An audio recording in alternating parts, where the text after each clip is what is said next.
Je t'apprends les bases de la crypto, aujourd'hui on parle du prix des tokens. On va surtout parler de market cap et de FDV, deux notions essentielles pour bien comprendre la valeur d'un token et éviter de tomber dans les pièges.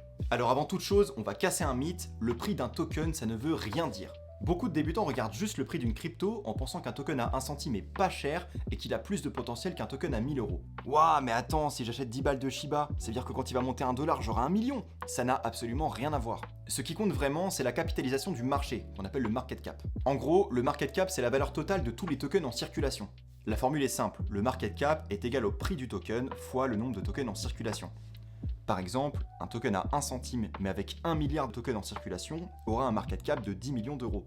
Et un token à 1000 euros mais avec seulement 10 000 tokens en circulation aura un market cap à 10 millions d'euros aussi. Les deux pèsent la même chose sur le marché, même si l'un vaut 1000 euros et l'autre 1 centime. C'est pour ça que le prix d'un token seul ne veut rien dire. Ce qui compte vraiment, c'est ce que vaut l'ensemble du projet. Mais attention, le market cap prend en compte seulement les tokens en circulation. Mais souvent, tous les tokens ne sont pas encore distribués. La FDV, ou valuation entièrement diluée en français, représente la valeur totale du projet si tous les tokens étaient en circulation. Donc la formule c'est FDV égale prix du token fois le total des tokens qui existeront un jour. Et c'est super important de regarder la FDV, car si elle est trop haute par rapport au market cap actuel, ça veut dire qu'il y aura encore beaucoup de tokens à venir et donc un risque de dilution.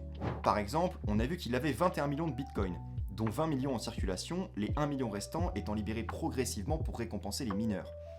Donc pour calculer son market cap, on multiplie son prix actuel par le nombre de jetons en circulation. Donc 98 200 fois 19 810 000, ça fait environ 1945 milliards de dollars. Maintenant, pour calculer la FDV, il faut multiplier le prix par 21 millions, donc ça fait 2060 milliards. Ici, la différence est faible, donc l'impact de la libération des derniers BTC sera assez limité. Par contre, le Melania, le token de Goldman sorti par la femme de Trump, ça, c'est une autre histoire.